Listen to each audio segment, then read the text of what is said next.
Eat like a king who's on a budget. 3 tasty options, fries, drink, and nuggets. All for $5. Wait, that can't be right. Just confirm that that's the real price. BK, have it your way.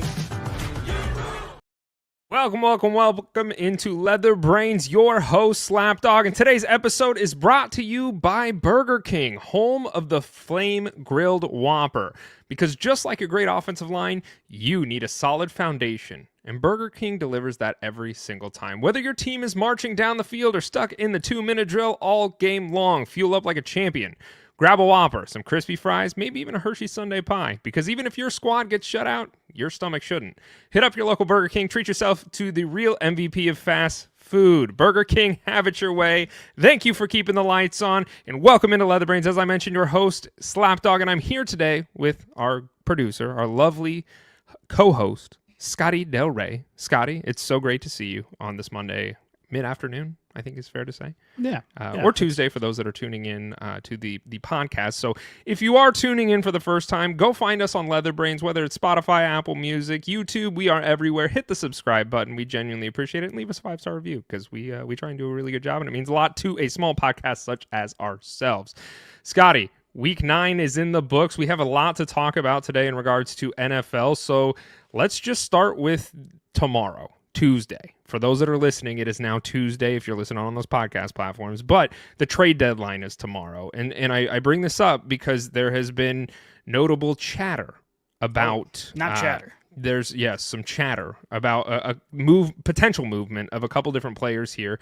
So the ones that I brought to the table were mostly offensive, but is there anybody that you would be surprised to see moved before the deadline ends tomorrow?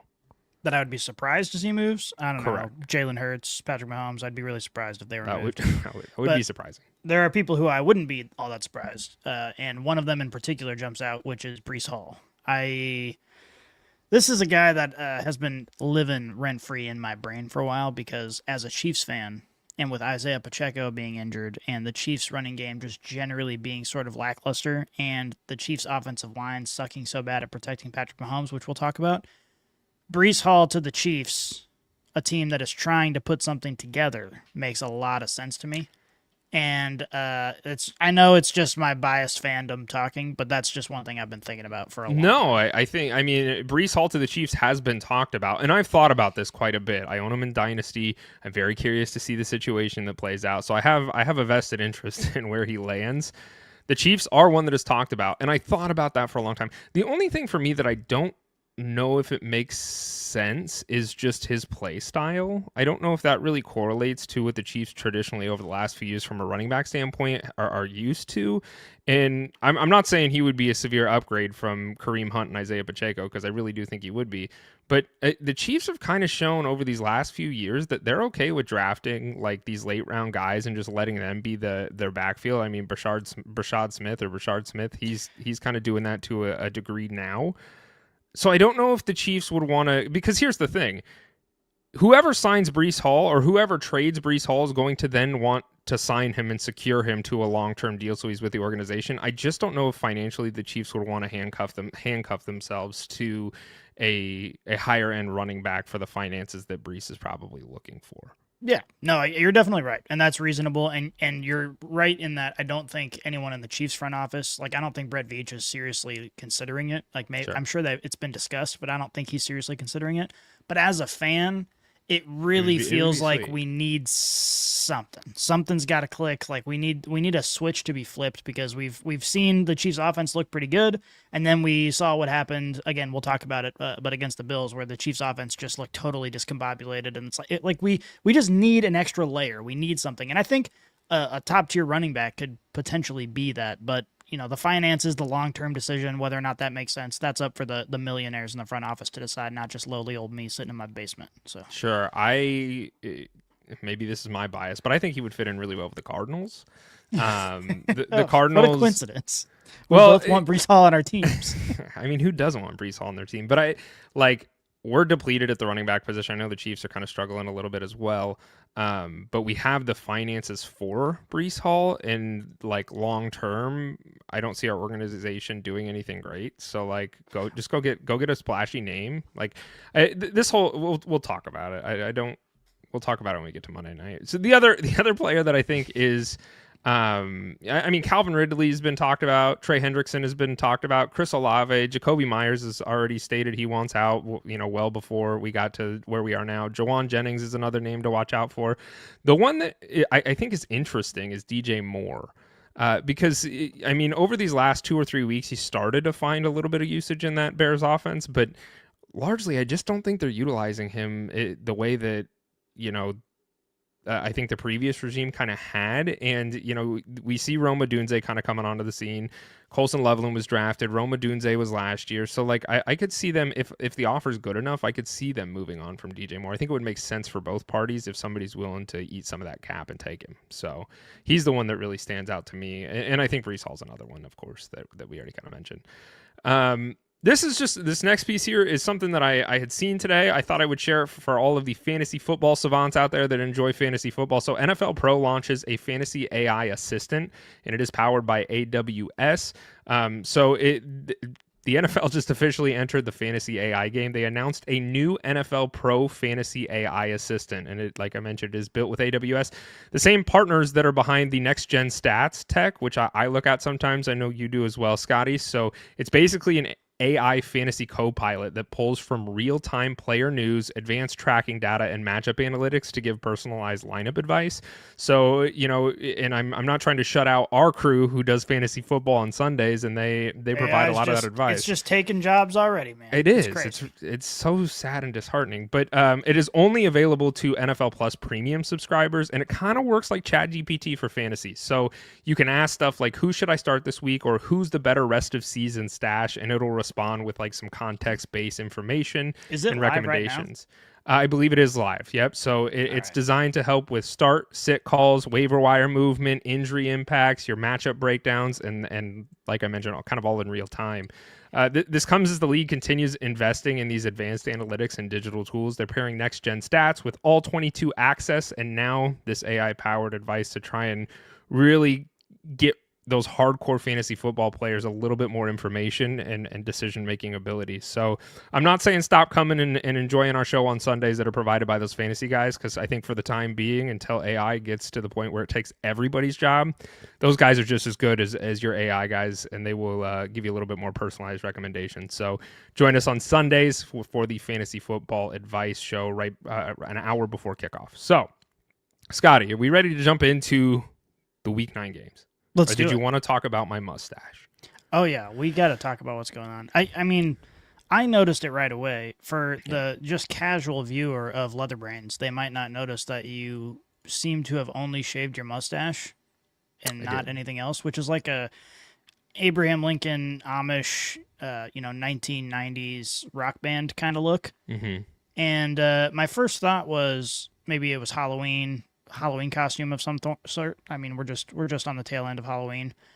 My second thought is you lost a bet, and my third thought is you accidentally shaved part of your, because I know that happened recently where you accidentally shaved part of your mustache and then you just had to say goodbye to the stash. And this time it looks way more noticeable than that time. So it's one of those three things. I'm pretty confident, but I don't know which one. You are correct. It is one of those three things. I think I'm going to steal the Halloween excuse and just say it was part of a Halloween costume, because I think it sounds a lot better than option 3, which was I accidentally shaved my mustache off again. So how does that happen twice? So here's the thing. This is the problem. I have a full beard. I typically, not right now because I'm missing my mustache, but I have a full beard, mustache. I got the whole 9 yards. Sounds like complaining, but my facial hair grows so fast that I really have to trim everything in 3 days or I look like a wild animal. So every 3 days I got to trim this thing. And I was like, okay, I've got some obligations tomorrow. So what I'm going to do is I'll do a good, clean, hard razor shave tomorrow, but I had mustache hairs going in my mouth. So I pick up my razor, and the guard for the razor says it's in the exact, it's got a bunch of depths I can change it to, and it's at the depth that I always run it at. And I just put it on and whoomp, and the whole thing went off. And then I was like, what the hell? And I looked, and part of the guard was once again not fully attached. And so here's my question. Yeah. Why don't you just shave everything and just regrow it? Why do you I thought about make yourself that. look silly for a little bit? Well, I mean, you look great. But you always look great. By your standards, you look silly. But by normal people's standards, it's like you still blow them out of the water. Oh my gosh, yeah, I'm blushing. Because it's more noticeable when I'm on camera and the light is shining on it than in real time. So I asked fellow family members, I was like, just cut me straight. Should I just get it all? And they're like, actually, you don't really notice it. So I think it's the light and the camera that are doing it. Not to say it's not noticeable, because it is. But I asked my wife, I was like, anything look different? And she goes, no. And I was like, what about the mustache? And then she's like, no way, my God. She didn't notice. Promise. Because I was ready to shave the whole thing. And you do need exactly to remember that, because when she gets her hair done or nails done or something and is like trying to get you to say something about it and you don't notice, you got to be like, remember when the thing that's in the center of my face was different and you didn't notice that? That's way you notice worse. right away. But like I said, I think it's the lights. I think it's the camera. In real time, it looks just bushy enough where you can still tell, but it's just a little less noticeable in person. I'll come over tonight, give you a little smooch, and you can see if you notice anything different. I got enough mustache for the both of us, so we're good. You do have a. We look like if you mushed us together, we would have the perfect facial hair. I agree. You got the jawline. I wish the I had jawline. Yeah, like for a good beard. Yeah, but I don't actually. I can't grow a beard right here. I still can't. It's been that way since I was 16. Okay, let me ask you this: have you ever thought about putting like a little bit of Rogaine on there? I'm just curious. Rogaine. So there are many things that are supposed to help facial hair growth with patchiness. Yeah. I've tried some of that. I don't really care all that much. Like, I wish I could grow a big bushy beard, but it's like, how much would my life be different? I'm already married. I don't care. Like, whatever. Yeah. I don't really care what I look like. But I did try a couple of them, and I have never had success. So I think it's all like kind of witchcraft bullshit that they just try and get you to spend your money on, and none of it really works on your face. I haven't tried it. I do have a bald spot down here that you might be able to kind of see, but I've never tried anything, so I didn't know if like you had, and it sounds like you have, and you didn't find the success. Yeah, I mean, it seemed like a total waste of money, and plus I got a mustache. What else do I need? You know. It looks great. It looks great. You know what didn't look great though, Scotty, this last weekend was the Dolphins. They lost to the Ravens 28-6. What is new? After this, or before this game, I believe, the Dolphins had fired their general manager, Chris Grier. But the interesting thing about this, they had fired him going into this game, so they did not fire him after this game. But they didn't fire head coach Mike McDaniel, and the front office had stated that he is pretty much safe throughout the remainder of the season. This compounded with the fact that Tua, there's been some I don't even want to say chatter, I want to say talk about potentially benching Tua due to his poor play after just signing him to the massive contract recently. I mean, this, and then the icing on the cake here is the Dolphins are having almost a fire sale with their players. They traded their linebacker, Mr. Phillips, I'm not even going to try and say his first name because I'm going to butcher it, to the Eagles. So the Eagles just continue to poach players that they need to fill themselves for a Super Bowl roster, and it continues. They gave a third-round pick for him. Isn't his name just Jalen? Oh, yeah, it is Jalen. I think it's just Jalen. I was confused when you said that. Phillips. I was like, do I not know this person's name? No. But I'm pretty sure it's Jalen. Yeah, it is Jalen. That they would also move on from Jalen Waddle if the price is good enough. So they're not necessarily saying that they're interested in moving him, but if the price is good enough, Jalen Waddle may also not be on the team. What is this organization? Like, I don't even have anything to talk about for the Ravens. It's just the Dolphins. And I'm like, what the heck are we doing here? What is this Dolphins team? What is going on? How does Mike McDaniel have his job? Like, I have all these questions going through my head, and I just don't understand the enigma that is the Miami Dolphins. Yeah, it is confusing. Some of what they're doing, I think, makes a little bit of sense. So obviously getting rid of the GM. The GM has been there. Grier has been there for like decades. Like, he's been there within the organization. I don't know how long he's actually been the GM, but he's been within the organization since like 2004 or something crazy. Like, a homeboy's been there for a long time, and it was just time to get some fresh blood in. Like, he's had some good seasons. He's had a lot of bad seasons. Time to move on. We're all kind of on the same page there. Mike McDaniel, though, here's the thing. He definitely deserves to be fired. Everybody knows that. But the question is, does firing Mike McDaniel and getting an interim coach help you or hurt you? Because there are a couple of situations that play out. Like, number one, you get an interim coach. He sucks just as bad. The team's still in shambles, and you don't really gain anything from it. But number two, you bring in an interim coach. You get that sort of interim coach bump that we see so often, where you get somebody new in there and the team starts playing a little bit better. But for a team that needs to bring new blood into the organization, they need to have some draft capital. Like, they need to be able to completely revamp this team. maybe getting that bump is actually worse for the Dolphins long term. And another thing that we have to recognize is we just saw this with the Raiders with Pierce. An interim coach come in and was like, wow, this guy looks really good and whatever. And then there's pressure to hire the interim coach because of a small sample size of games that he was the head coach for.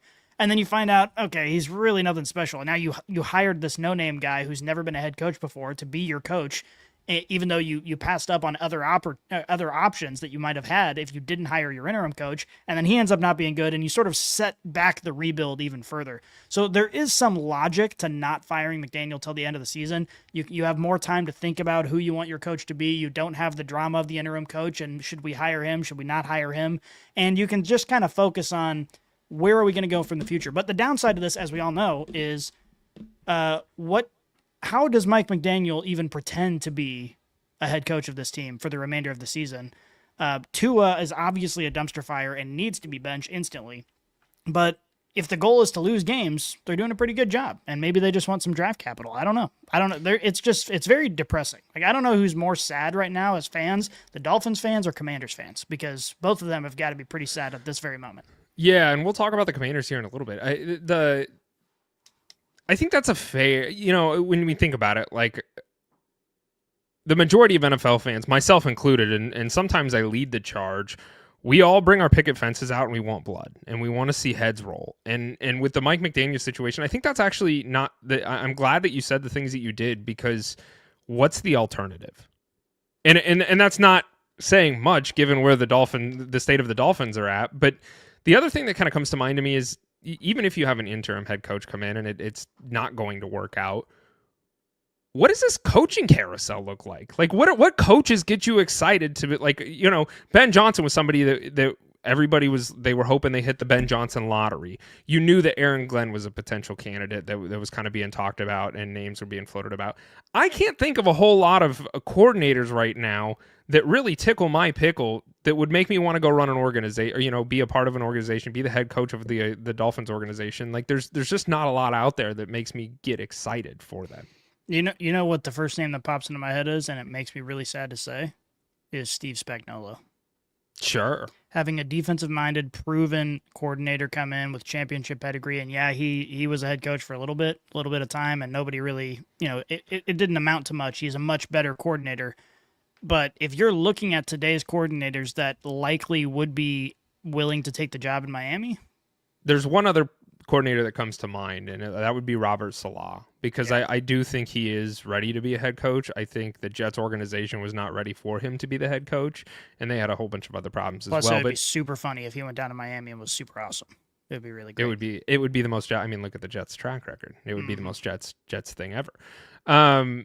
Okay, well, let's put a bookmark in this. Obviously, the Dolphins aren't going anywhere. I am interested to see, we kind of talked about, are the Dolphins going to sell some of their pieces? Interested to see how tomorrow pans out for them. But the Bears and the Bengals are the game. This is probably my game of the week, Scotty. This game had everything. So the Bears did win this game 47-42. But I'm going to give you a little bit of a recap here. For those that missed the game and don't fully understand the scope of what happened here, I'm going to give you a recap. So the score for this game with 2 minutes and 35 seconds left in the fourth quarter was Bears 41, Bengals 27. So they were down by quite a margin with 2 minutes and 30 seconds left. The Bengals march down, they score. They kick an onside kick, and the Bengals get it back. They march down the field, and they get a touchdown, bringing the score then to 42-41 with 25 seconds left on the clock. And then the Bengals allow Caleb Williams to throw a ball down the middle of the field to Loveland. Both of the Bengals safeties try to arm tackle the tight end. He breaks out and then runs it. He kind of looks around like, is nobody else around me? Breaks it for a 50-yard touchdown. Bears win the game.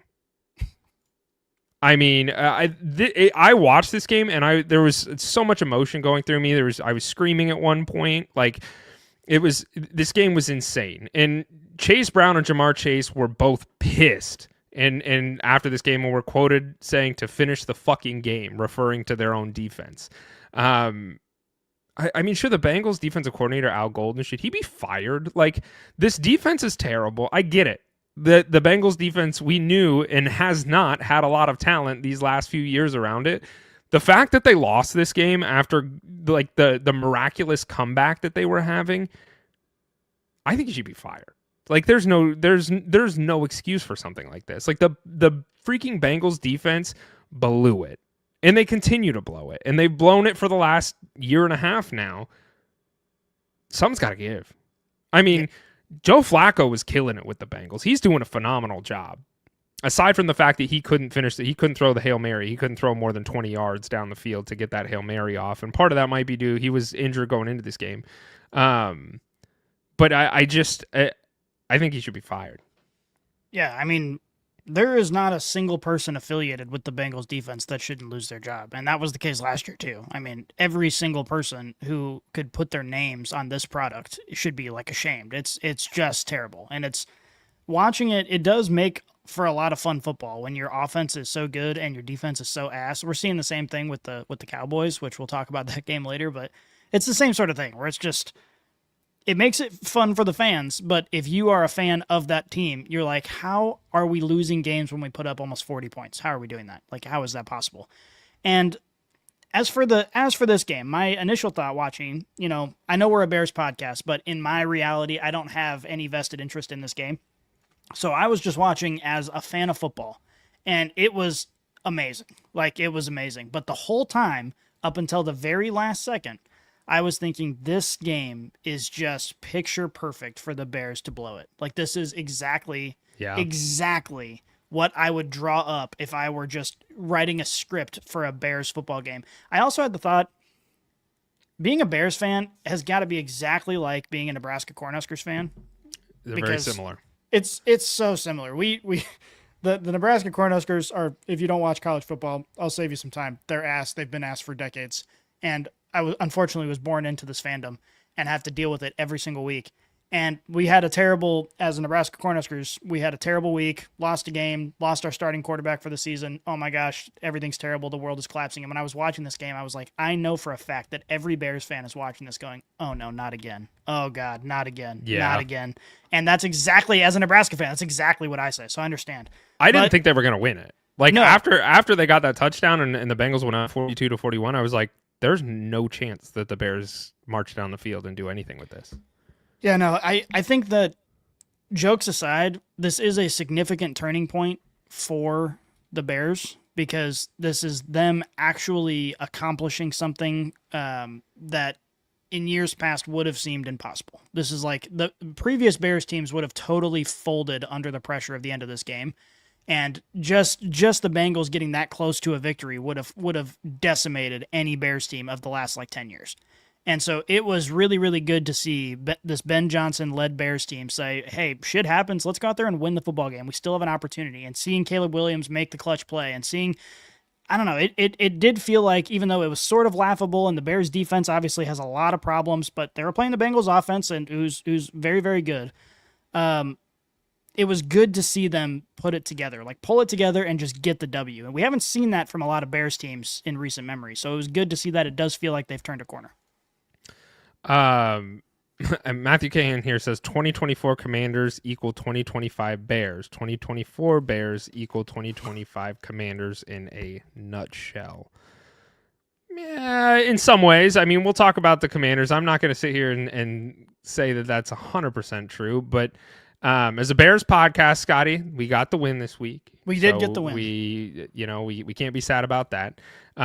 What I can be sad about as a Dan Campbell supporter is the fact that the Vikings won this game against the Lions. Lions lost 24-27 against the Vikings. Scotty, I'm going to say it. Tickle me absolutely confused here because I don't understand. I had the Lions winning this game actually pretty freaking handily. I with the return of JJ McCarthy, I was like, okay, this is for all intents and purposes, this is a rookie quarterback. We've only seen him in a short snippet of a few games here. He hasn't looked great. He's coming back from his injury. It's not going to work out. And to be fair, JJ McCarthy's stat line did not blow anybody out of the waters. He went 14 for 25, 143 yards, 2 touchdowns, and had an interception. But he didn't look bad.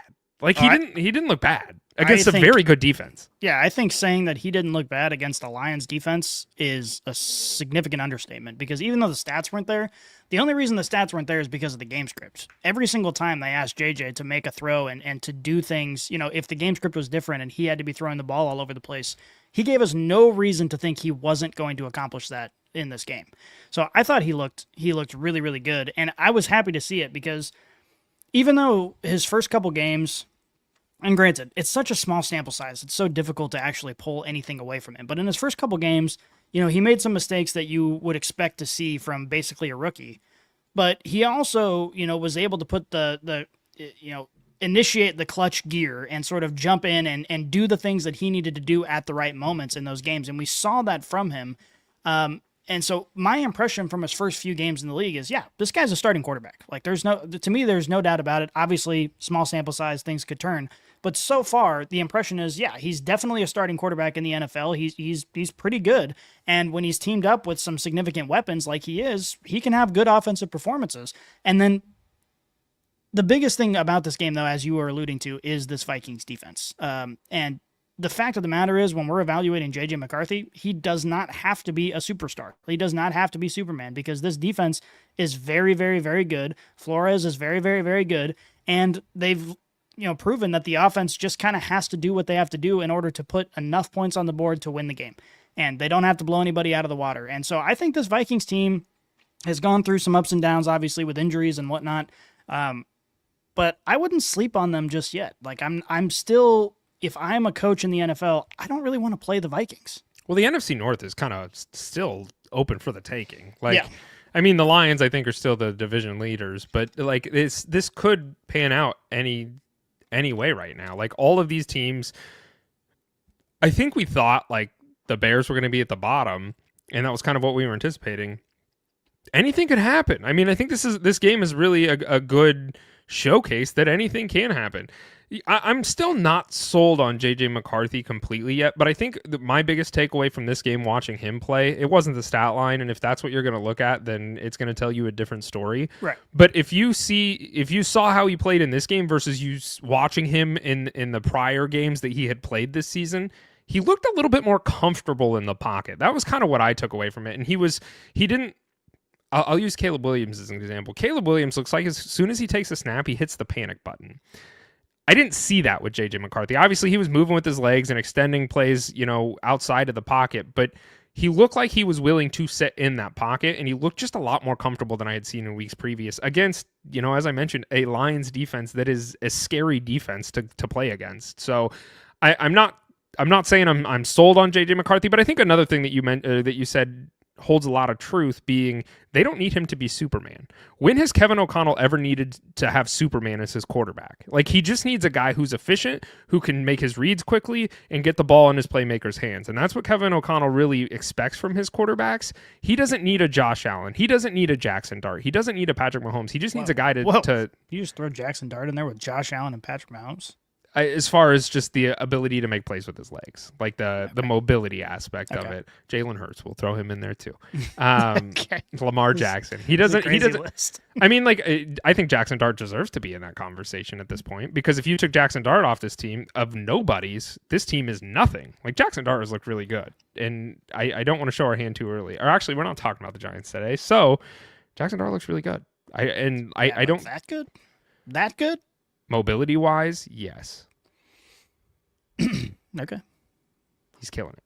I love Jackson Dart. But at any rate, that's not what Kevin O'Connell needs. He just needs a guy that can play systematically in his offense, which he creates systematically for his quarterbacks. And so I think J.J. McCarthy will work, but I'm not 100% sold that he's like going to be one of the greats. Like, I don't think that's in the wheelhouse at this point. And who knows? Things could change.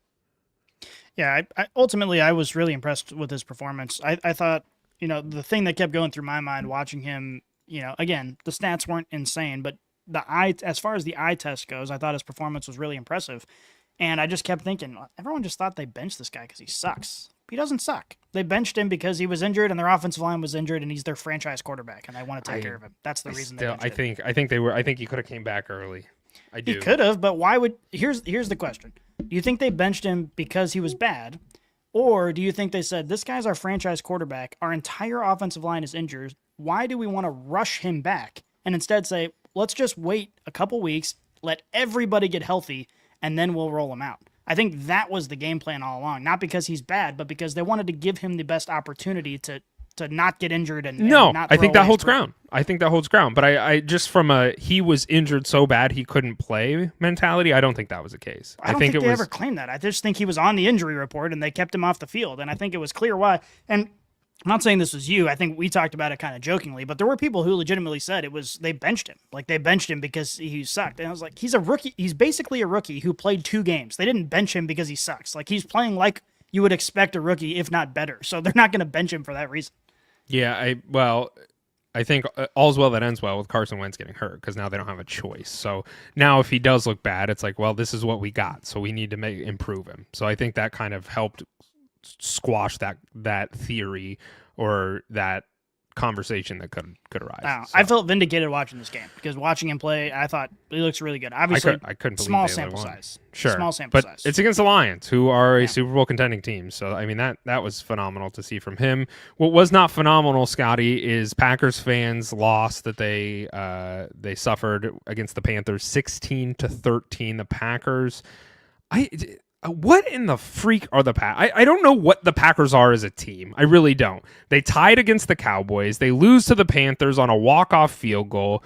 Not to mention Tucker Kraft did tear his ACL in this game, which sucks. We don't root for injury, and that was a terrible thing to see. He was essentially their leading receiver for the Packers. I don't know what to make of this Packers team because just last week, NFL talking heads were stating they were a Super Bowl contending team, and then we see this, and it's like I mean, I wasn't saying they were a Super Bowl contending team, but they had them at like number 2, slotted number 3, somewhere in that realm of like, this is a legit team. And then I see the performance from him here, and I'm like, I don't think that's the case. Yeah, I mean, this has been the story of this whole NFL season. It just teams that, okay, we think this team's really good, and then they lose to the Panthers. Or we think this team's really good, and they let some subpar offense put up 40 points on them. Oh, God.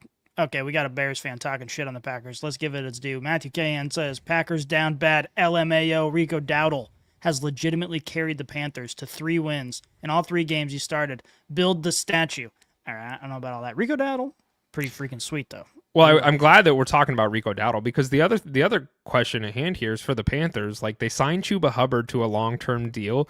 He's had some injuries this season, which has allowed Rico Dowdle to come onto the scene, and Rico Dowdle looks leaps and bounds better than Chuba Hubbard and is performing a heck of a lot better than Chuba was. But they signed Chuba to this long deal, and now they have their backup just killing it. So it's like, what do you do here? Like, this is an interesting thing that the Panthers are now facing. It is tough, but at the end of the day, you have a running back who's producing, so it's like, it could be worse. I mean, it's sort of a problem for later. Do you think they sign him, like, on the offseason? Dowdle? I mean, it doesn't seem like they have a choice. It seems like if he plays like this for the rest of the season, yeah, he's like a top-tier running back in the NFL, so they're definitely going to sign him. It's kind of a tough situation. It sucks. It's weird, but it sucks, but also it's like you have him and he's performing this well on your team, so it's like it could be worse. At least you've got him. But I do just want to talk about this game a little bit more. The Packers, I think, played better than what the result of this game was, and in particular, Jordan Love. It really felt like I think the Packers had like over 100 more offensive yards than the Panthers did. They just couldn't put the ball in the freaking end zone. Like, they were marching the ball down the field the entire game.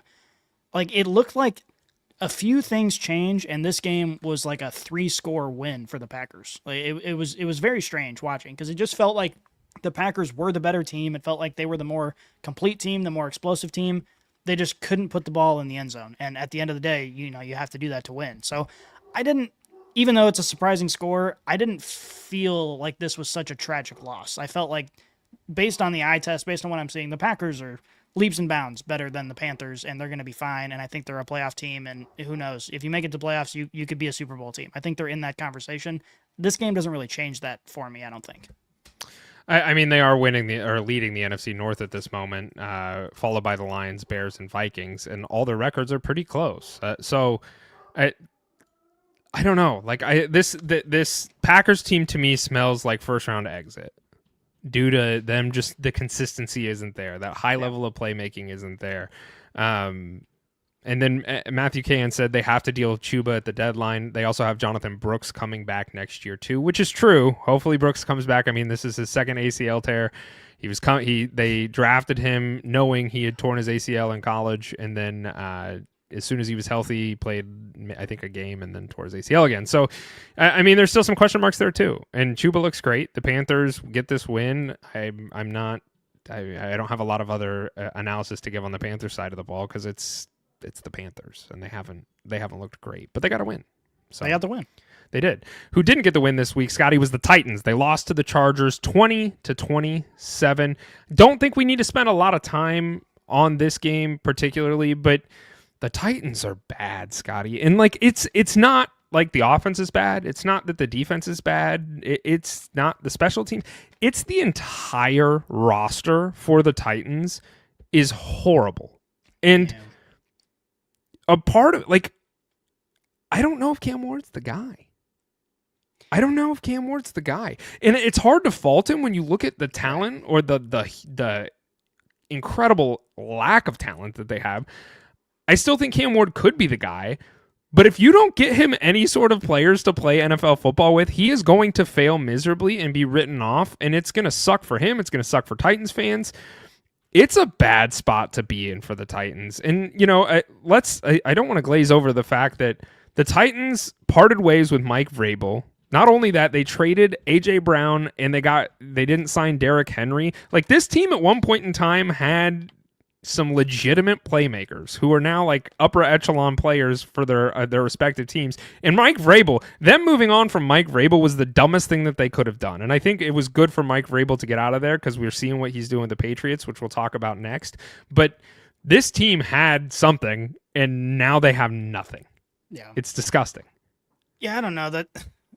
I can't fault Cam Ward, I don't think. I think this is a Sam Darnold entering the league kind of situation where it's just like this quarterback has nothing. He's just set up for failure. So it's almost like a wash. And he's made enough plays that at the end of the season, you're going to have a Cam Ward highlight reel that can get you hyped up about Cam Ward. Like, he's made enough plays to make you have confidence in him long term, I think.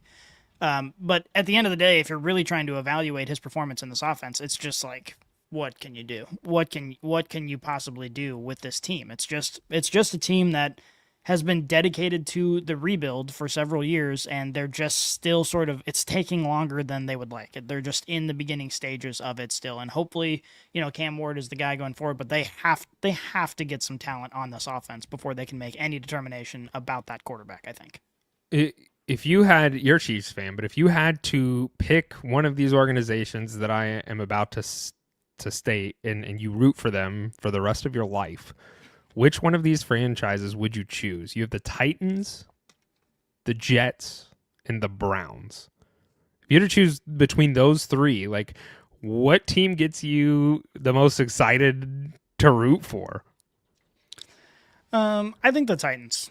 I mean, obviously they're all terrible at this point, but I think the Titans, as far as an organization goes, has the most upward mobility. And they also might have their quarterback, which is huge. I don't feel that way at all about the Browns, and obviously the Jets don't even have someone in the room that you could pretend is their quarterback. So, like, yeah, I mean, they might have their quarterback. They're building a new stadium, I think. That's exciting, I'm pretty sure. Like, I don't know. I think they are. Their stadium is ass. That's. I haven't been to a ton of NFL stadiums, but I have been to that one. Titan Stadium. It's gross. Like, Nashville's a great place. That stadium is terrible. It just looks rundown and old, and they definitely need a new one. I'm pretty sure they are in the process of building a new one. I don't know. It might be like a few years out. But. So you would choose the Titans as your team to root for? Yeah, I think so. Plus, Nashville's the best city out of those, so I'd move to Nashville. You don't got to move anywhere. I support the Cardinals, and they're in Scottsdale, Arizona. Scottsdale would also be a great place to live.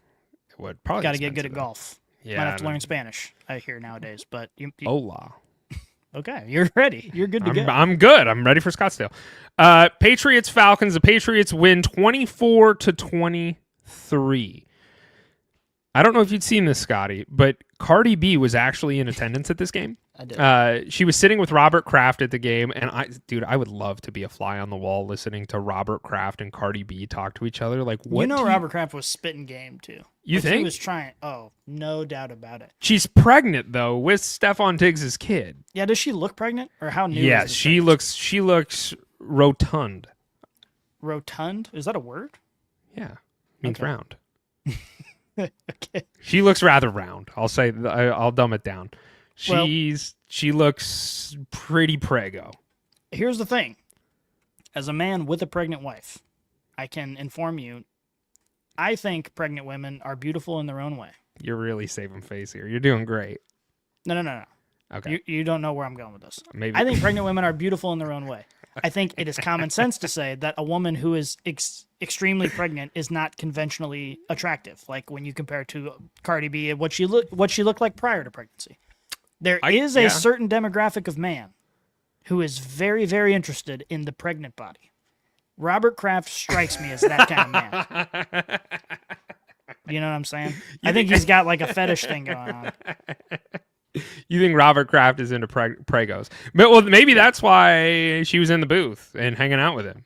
I think so. It was a personal invitation. He's like, Stephon Diggs, I gotta see this. So is Robert Kraft just would we label him a pervert? Like, where are we? He's definitely a pervert. Whether or not it's for Cardi B, I'm not entirely sure, but he's definitely a pervert. No doubt about it. You don't become a white-haired billionaire without being a pervert. I think that's just the way it goes.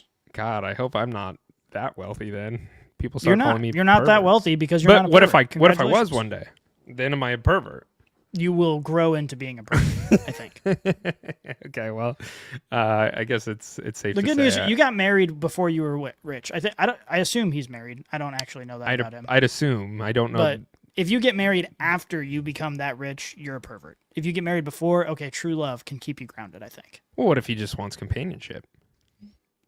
Yeah, I mean, that's fine. He can have companionship, but he's definitely a pervert. All right. Well, you heard it here first, ladies and gentlemen, leather brains, brainiacs all around. Robert Kraft is a pervert. He loves pregnant women. He loves pregnant women. It is safe to say that on the Falcons side of the ball, though, Scotty, this team needs Drake London in order to perform at a high level. I mean, he had 3 touchdowns. Michael Penix was back. I think Drake London is the linchpin that holds this Falcons team together. And I know that they lost, but this Patriots team is very good. This Patriots team is going to the playoffs this year.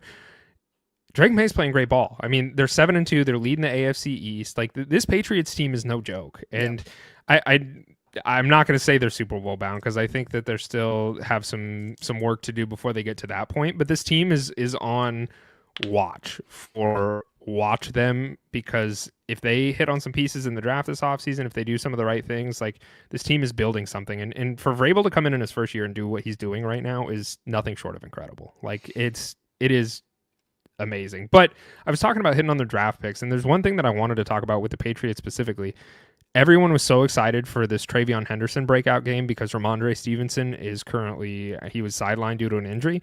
It is worth noting Travion Henderson shared almost half the carries with Terrell Jennings. So for a team that's been a very early, I think it was picked 38 in this last draft on a running back, Travion Henderson has been a non-factor for this team whatsoever, and I don't really understand why. There's always one of these guys, like from a fantasy football perspective, one of these guys that we're like, okay, this dude, like, this guy is going to get the workload. He's going to be exciting. He's going to be electric. And then you're just totally disappointed, not because of injury, but just because the team refuses to use him. And there's no doubt about it that it's Henderson this year.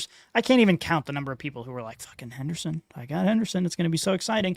And then he has the draft capital. Ramondre Stevenson, which it was kind of mind-boggling that they drafted him to begin with, because Ramondre Stevenson, I think, he's got another 3 years, I want to say, on his contract, somewhere in that ballpark.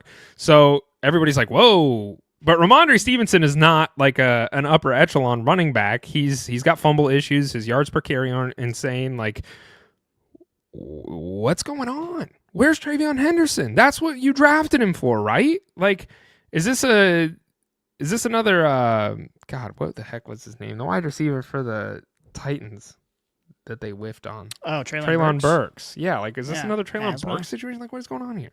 I don't know. It might be. It just seems like they refuse to give him a significant workload, which is really concerning. I mean, that's It's frustrating. When you've got a running back with young legs who's got promise, like you want to give him the ball, and it seems like they really do not. Seems like they're giving him the ball because they drafted him so high, but that's the only reason they're giving him the ball. But they're when it's usually Ramondre, and then he's in for like 30% of the snaps, if not. That's what I'm saying. Like they're only putting him in there, be like, all right, we drafted you. I guess go in for a little bit. That's the only reason they do it. Go play football, young man. Yeah. All right, Scotty, let's take a quick break for our sponsor.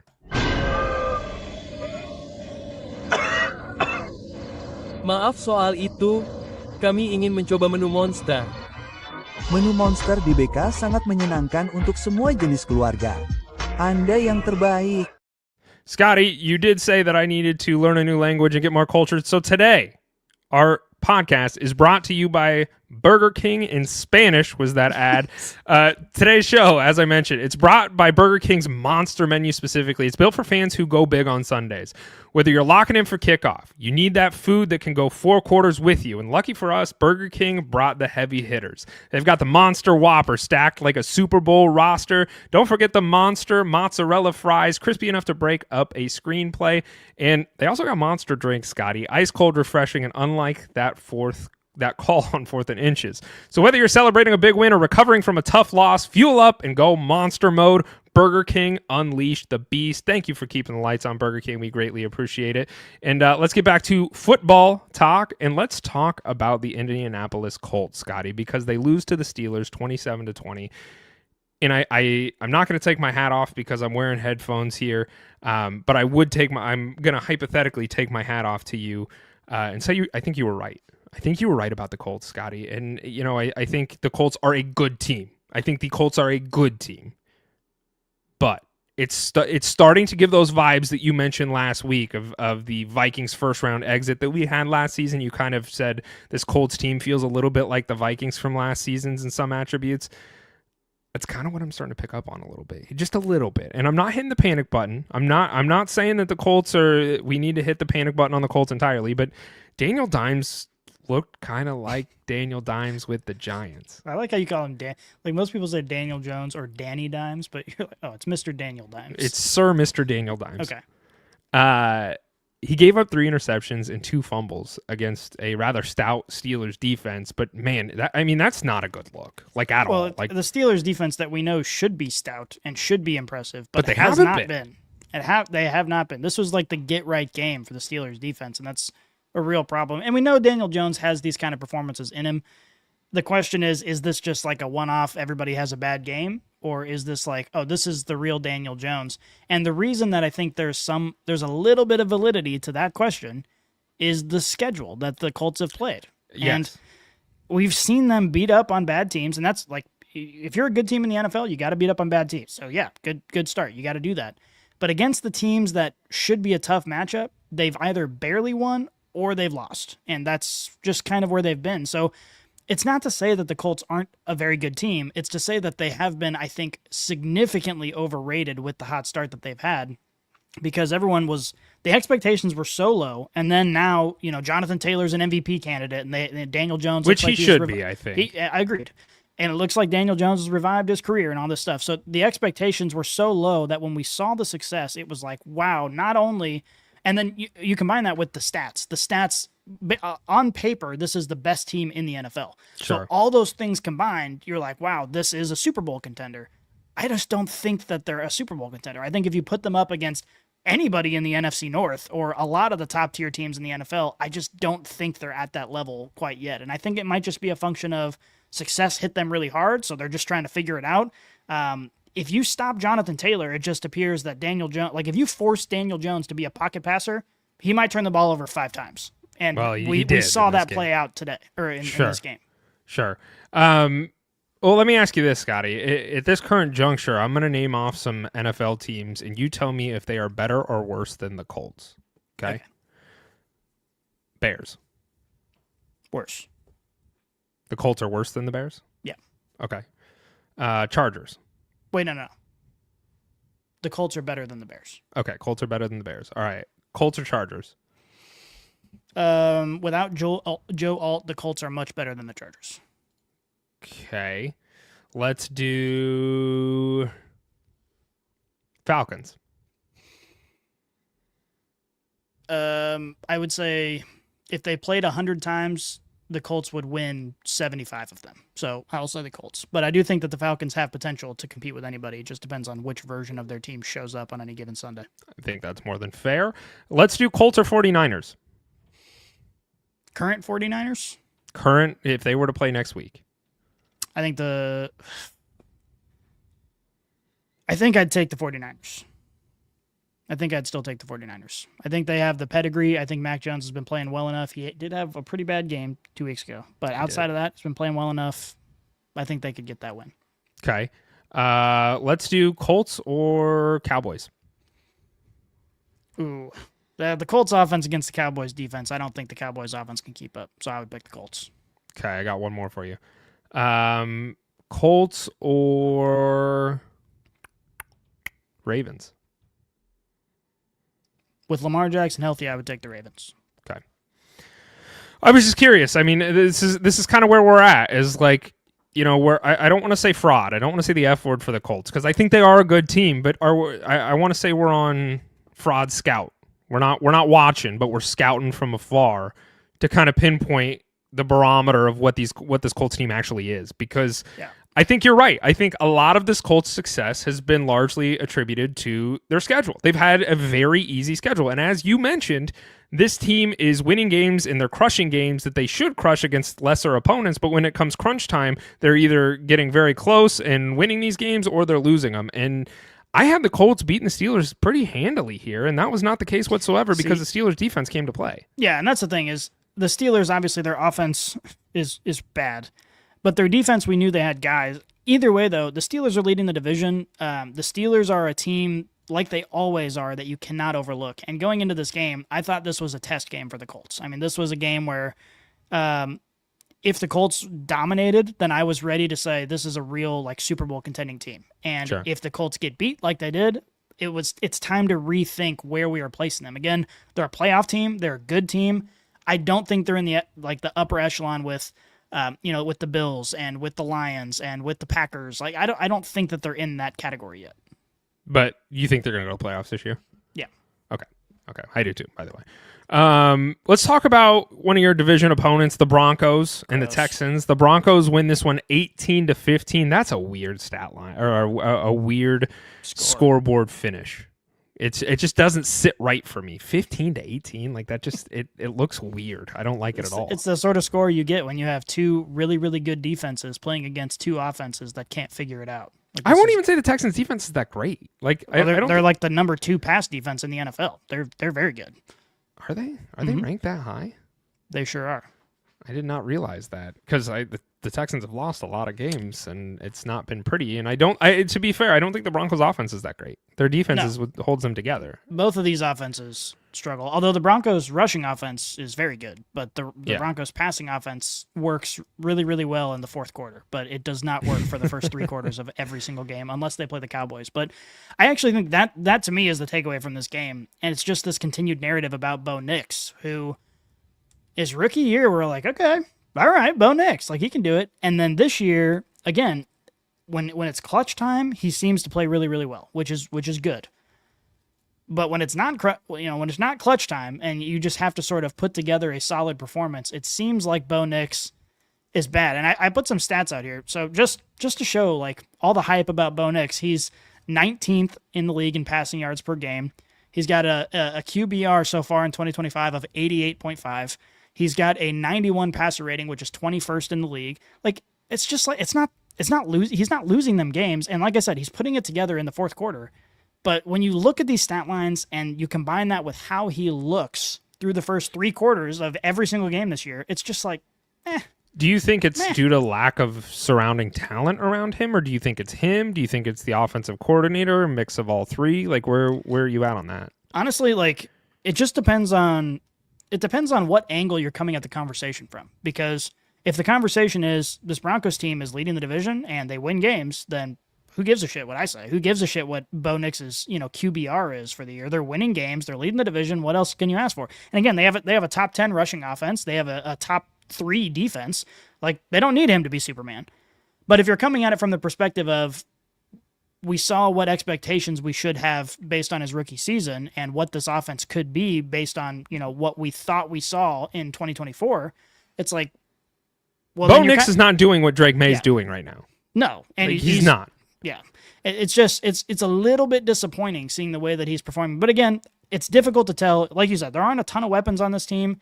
They're also winning games, so the game script is like, it's not always there. And when the game script is there, they're like, hey, Bo Nix, we need you to go put up some points. He seems to do that, so that's a good sign. But overall, it's just kind of interesting. Does he pass the eye test for you? That's kind of the struggle, because I think he passes the eye test as a career-long starting quarterback in the NFL. I don't think he passes the eye test as a legend of the Broncos, like a top tier quarterback. Like when I see Drake May play, I see someone that could be a legend. When I see Bo Nix play, when I saw him last year, I was like, okay, the sky's the limit. This year, I see him more as just a guy who's going to be a starting quarterback. And it's like he'll be good enough to be the starter, but he's never going to be the one. He's never going to be the reason you win the Super Bowl. I think he's good enough to not screw it up. Okay, let's just play a quick game and then we'll move on to the next game. Bo Nix or Caleb Williams? I think the ceiling is higher with Caleb Williams. I think Bo Nix's floor is higher. So I guess it depends on it's a cop-out answer. Who would you take? For which team? That's what I'm saying. I think it depends on your team. I think I'm more inclined to take Bo Nix. I think there's less flair, there's less nonsense with Bo Nix. But if you're on a team like, if you're on a team or an offense that's built like the Broncos offense is right now, I would rather have Caleb Williams because it seems like the ceiling is higher. Like he can make something special happen. I don't see that with Bo Nix as much, but I think long term, I'd rather probably have Bo Nix. Okay, Bo Nix or Tua? Oh, Bo Nix. Not even close. Okay. Bo Nix or Trevor Lawrence? Bo Nix. Bo Nix or Bryce Young? Bo Nix. Bo Nix or Daniel Jones? Well, Daniel Jones. Okay. I was just kidding. Those are kind of quarterbacks that were being floated out. I was going to say Geno Smith, but that was an easy layup for you, and I was like, why would I say that?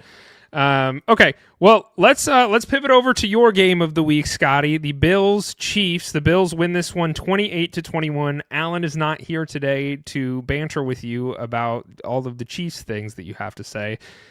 I have said all season long, I will not input on the Chiefs conversation because you call me a Chiefs hater. So I will sit on the sidelines unless you would like me to join you in good-spirited conversation. You let me know. If not, the floor is yours, and I will go wherever you direct me. Well, first things first, we skipped the Jaguars, and it's my fault because I skipped the game in the folders. We'll come back to it. That's my fault. I just wanted to make you aware of that so we didn't leave the Jaguars fans hanging because I know they love us talking about Trevor Lawrence. So. As far as this game goes with the Chiefs, spin zone, first of all, this is what fans do. You lose big games, you spin zone it, you make it work in your own brain. Losing this game can be conceived as a potential positive because it is very difficult to sweep Patrick Mahomes.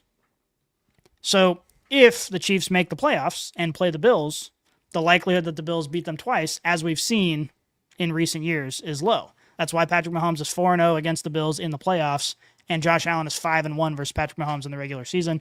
There's definitely some sort of statistical correlation there. I think it kind of makes sense. I was a poli-sci major. We did a lot of stats. So, I think it comes together. It comes together that losing this game gives us a better chance of winning against the Bills in the playoffs. The problem is the Chiefs have to make the playoffs for that to even matter. And right now, that's looking very scary. The biggest takeaway from this game was the offensive line. Chiefs' offensive line has been a problem for years, but in this particular game, we had 3 starters out, the bad offensive line was already bad, was now way worse, and we saw that take place. Patrick Mahomes had the worst completion percentage of his career. He has pressured more than any other game in his career, and you saw that play out. I do think that having the weapons on the field was a big factor because even though the offense looked really, really bad in this game because of the offensive line, it was a 1-score game. And that was only the case because of these one-off big plays that would happen. And those would not be possible if our receivers were still injured. So again, we're moving in the right direction. It just feels like we're stuck in the cycle of the key components aren't healthy. They're not on the field at the same time. We need at least our starters on the offensive line on the field against, Joey Bosa, because when you have a pass rusher like that, you see what happens. It's just pure chaos and pure panic.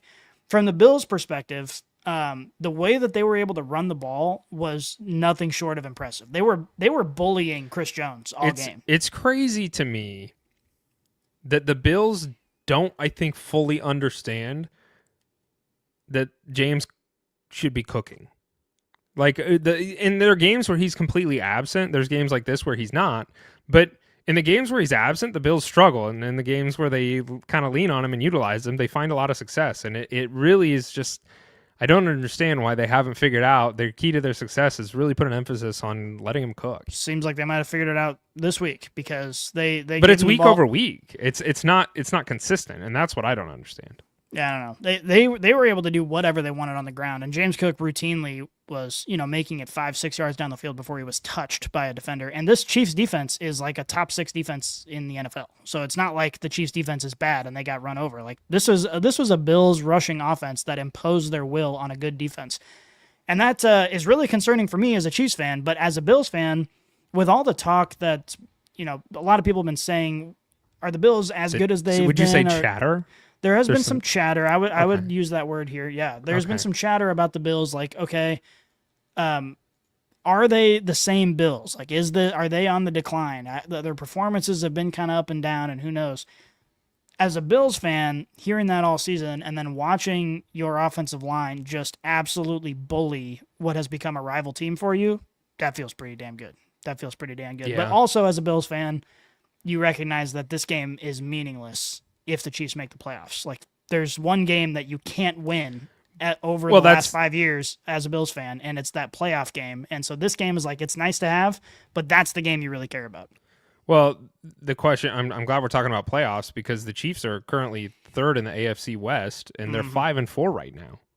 So are you concerned that the Chiefs might not even make the playoffs? Yeah, absolutely. I am. Like, that's got to be in your head, right? Definitely. As a Chiefs fan, it's been automatic for the last 8 years. Like, it's just been, okay, the Chiefs are at the top of the division. They're in the playoffs. The Chiefs are competing for an AFC title. Like, that's just been automatic. And I'm officially in the mode for the first time in a long time of hate watching my division rivals and just wishing them to lose every game. Like, I watched the Broncos this week. I watched the Chargers this week, and I'm just praying that they lose because we need those losses. It's now to the point where, like, if they continue to win these games, it doesn't matter what we do. Like, we're not going to be able to make it. So, like, I'm just hate watching these teams for the first time in a long time because normally I'm just able to not really give a shit what the Chargers are doing. Like, who cares? But now I do really care. And we've got a bye week coming up, and then we play the Broncos, and that is the biggest game of the season for us. We have to win that game. If we don't win that game, our playoff chances, I don't know what the numbers are, but they got to be really low. And winning that game would not only be good, for our team, for our organization, but it's like, as far as playoff odds go, that's got to be a major, major factor. And it makes me feel like that's sort of our midseason Super Bowl. We have to win that game in 2 weeks. Yeah, it's going to be interesting. This whole thing is interesting. For the first time in years, I've watched God bleed. I've watched the Chiefs who win it all and continue to fight. And that's not to say they won't this year, but they struggled out of the gate. They're struggling with injury. It's nice to see that your weapons are back. I mean, Rashee Rice, what he's done for that offense is night and day difference. Like, he has unlocked so many components for that offense that were more one-dimensional without him. So for him to come in and do what it has allowed just the offense to hum at a much better pace. And this is, I mean, it's the Bills. The Bills are a very good team. So I'm not surprised the Bills won. I did have the Bills winning this one. So if you want to call me a Chiefs hater, I understand. Yeah, I'm not surprised you had the Bills winning. So I did. And they did. Yeah. I like money. I had like you money. having the Bills winning. Okay. Well, then if I could bet Vegas, I might have to call someone in Vegas and get that line. Get a line, a Slapdog's line. Slapdog's special line. Yeah. Sounds perverted. All right, let's talk Jags Raiders. This was an overtime game. This was another really fun game that I could not care to watch less. Like I don't like the Jaguars. The Jaguars are a shit team. The Raiders are a shit team. And for me, I was watching this game and trying to determine who's the lesser of the shits. And I had the Raiders winning this game. They didn't, but it was a close game, and it really showcased to me, okay, the Jags are as bad as I think that they are. Because if this was a blowout win by the Jags, then maybe I would pull back on the gas pedal a little bit about the Jags, but I'm not going to, because they barely won this game in overtime. And, some of the things, my biggest takeaways from this game from a Jags perspective was their wide receiver, Parker Washington. He was the leading receiver because Travis Hunter's out with injury, and Brian Thomas Jr. was not the leading receiver for this team, Scotty. So the savior that BTJ was supposed to be, Parker Washington for the last 2 weeks has led the wide receiver room in targets. And so that was my takeaway watching this. I think a lot of people were kind of hoping that with, while we don't root for injury, that with Travis Hunter not being in this game, Brian Thomas Jr. is going to be the focal point. It wasn't the case.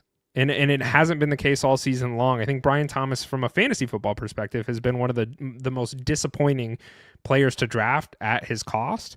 And it's showing. So I just don't understand this Jaguars offense. Like I think Trevor Lawrence is bad, and that's kind of what I attribute it to. Liam Cohen is not really finding a lot of success in what I feel like should be a high-powered offense with a lot of the talent that they have around him, and it's just not getting to that point. Yeah, I think the time is now to start asking questions about Liam Cohen too. I mean, obviously we all. You think? I mean, this is his first year as a head coach. I agree, but he's one of those coordinators that was with a successful offense, and then he leaves, and then we see his new offense look a little bit suspect, and his old offense still look really good. So that makes you wonder, okay, was it the organization that propped him? The same thing with Aaron Glenn. I mean, obviously to a much more extreme degree with Aaron Glenn, sure. But you see a guy who had success and then he goes to a new team and it's like, oh, this is terrible. Like, this is just terrible.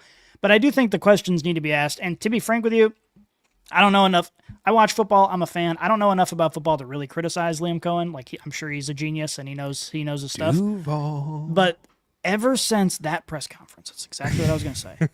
I just feel, and when you see him, like the couple games ago when he was yelling at Trevor Lawrence from the sideline, like, you just get the vibe that the leadership skills need to be developed a little bit more. And I'm not around him 24/7. I'm only seeing clips, so maybe I'm totally wrong about that. But that's the impression that I got from Liam Cohen from the start.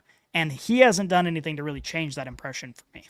Yeah, and to be quite honest, that's kind of how I feel about him too. I was never in the camp that he's going to come in and like unlock this offense. I was optimistic that could be the case, but I wasn't going to hold my breath because I've seen what this offense has been the last few years. I think there's talent on this team, but they're not clicking. They're not doing it. And I think I really do hold Trevor Lawrence accountable for a lot of that, because he should, at this juncture for where he's at in his career, I feel like you should be able to lean on him more, and they can't. Well, I will tell you, it's been a recurring theme on this podcast to talk shit about my fantasy teams, and I just it's you talking shit on your own fantasy. I just want to say 100%. That. It's me venting about how bad I am at fantasy is what this is. But on so many of my teams this year, I ended up getting BTJ and feeling like I got a great deal, I got a great value. Like, I never was super excited about him. I wasn't grabbing him super early or anything, but I ended up with him a lot because I felt like where I was getting him was good value. And then conversely, I passed up on JSN in every one of my freaking fantasy leagues because I was skeptical about that offense and about Sam Darnold, and I just thought he was going too high. And now I'm looking back and like, I am the biggest doofus idiot boy in the history of fantasy football. Man. Not yet. I earned my way back to being a man. One of our analysts that works on the fantasy side of what we do was a huge supporter of Brian Thomas Jr. And I love nothing more than being right on my fantasy football takes. And I think that holds true for everybody in this community. Whenever anybody has an opinion on something and they really hit the nail on the head, like, it feels really good. I wanted Brian Thomas Jr. to be good, but I wasn't buying into it. And he was like, dude, he's like, what are you doing? Like, you're passing on this? And it's like, I'm not sold on him. I'm not sold on what this guy can be. It was in a short window. It was without Trevor Lawrence. Like, I'm not buying it. And I feel very validated in that at this current juncture, but it also just kind of, my heart goes out to Jaguars fans because it's not a great product. And I don't know. I mean, they won this game, so I don't. We're just like talking about them like their season's over and their shit, and that's not the case. This But is, it was by against the way, the Raiders. It was against the Raiders. I know, that's what I was gonna say. Is like I was just talking about how I hate watching all of our division rivalries. I don't feel a need to watch the Raiders, so I didn't. Yeah, I didn't see you're safe there. But this I will was say one of this. the red zone games that I saw. I saw the kick, which is what you're about to talk about. I was about to talk about that. Cam Little, Jaguars kicker, he broke the field goal record at 68 yards. This is the same kicker who in preseason kicked a 70-yarder in the preseason game, kicked a 68-yarder. He now holds the record. That's one thing the Jags did right. They got their kicker position under control. Yeah, did you look at it? I did. He could have made that from 75 He could yards. have. I was like, could you insane. volunteer to just back up? Like, do you risk taking can you just not take the penalty, but just scoot it back an extra yard or two and just try and get the 70? Like, Yeah, we need he to get Pat McAfee in there, who does the college game day. You can kick a field goal and win $500,000 or whatever. Yeah. We need to get him to team up with Cam Little and just see how far this motherfucker can kick the ball, because it seems like there is no distance that he can't make a field goal from. Like watching that kick, obviously, not every kick's going to go between the posts, but when it comes to the distance, I was like, I don't think I've ever seen anyone kick a field goal that far, like just that distance ever in a game. Maybe he's on drugs. Oh, because you think he's going to get piss tested? He did get piss tested this morning, No way, Scotty. really? He got drug tested this morning. He got random drug tested by the NFL this morning. How often do they randomly drug test kickers, you think? I imagine it's only in times in which you break the NFL record. They're like, we need to test this guy. Like this seems a little sus. I want to be. You think I can get the NFL to hire me to be the random drug test decider? Because like if it was really random, they would just have a ball thing that like a Keno machine that spits out a ball with a name. There's no way. But it's obviously not random. So I want to be the guy who decides. Like I want to be like, I saw this guy with his shirt off at a post-game presser, and there's no way that's natural. Oh, I'd be testing Myles Garrett every single week. Yeah, that's the thing. Twice Myles Garrett. Yeah, he couldn't take Tylenol without me knowing. That's for sure. we're knowing what's in Myles Garrett's piss. But yeah, it would be fun to be like, oh, he broke the NFL record. Piss test him. Like, oh, that he had happened. 11 receptions and 200 yards receiving. Piss test him. Yeah, this is crazy. You're just smoking a cigarette with your feet kicked up under desk and fucking test him. Yeah, piss test. I will say this on the Raiders side of the ball. Brock Bowers being back is an absolute necessity for this team, and he hasn't played the majority of the season due to nagging injuries. But I mean, he put up a hat trick this week, Scotty, 3 touchdowns. So I think it's safe to say that this team is a lot worse without Brock Bowers on the field. Yeah, Brock Bowers is so much fun. Like he's just so much fun to watch. He's one of those guys.